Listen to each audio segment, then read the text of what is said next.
大家好，今年2026丙午馬年，就我查理老師同大家講下趨吉避凶嘅策略，等大家打敗99% 香港人。首先講下馬虎牛嘅朋友，今年咧係犯太歲之年啊，有一個吊米星影響住，記得咧過馬路嘅時候一定要睇紅綠燈，夜晚千祈唔好出街瞓。咁都有助化解呢個凶星嘅影響。如果想入戲院睇戲，一定要買咗戲飛先好入場。接下來講兔龍蛇嘅朋友啊，今年咧心情比較容易低落嘅，記得煩惱嘅時候咧少啲用腦，唔開心嘅時候記得唔好唔開心。最緊要記得你有個吉星愛與和平星，只要你入戲院睇港產片，就會有愛與和平嘅感覺。All around you。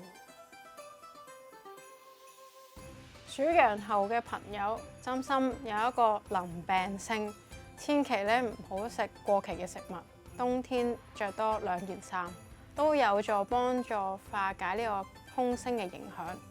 但財運方面咧就好啦，有一個9白星啊，只要你係星期二入場買飛，就會可以用5蚊就買到張飛啦。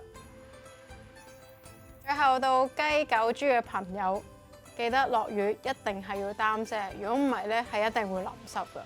當你肚餓嘅時候咧，一定係要食嘢先至可以化解肚餓呢個感覺。今年你就犀利啦，有好強嘅桃花運啊！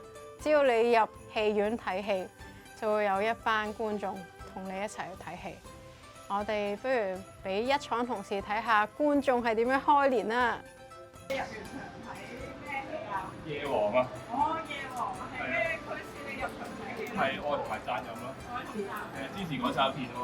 好好啊！咁你覺得好戲點啊？好睇啊！有黃子華又好睇啦，有 Sammy 又好睇。啱，冇錯，我都覺得好英雄啊！係咯，真係幾好。影多我 Whisky。我哋同觀眾講下入場支持港產片啦。入場支持港產片，睇夜王。係啊，正。正。多謝支持，新年快樂！我哋喺多倫多入場支持港產片啊！你可以同觀眾講下，叫大家一齊入場支持。係多倫多嘅觀眾。哦，係啊。好啦，而家入場支持啦，大家。唔該晒一廠同事。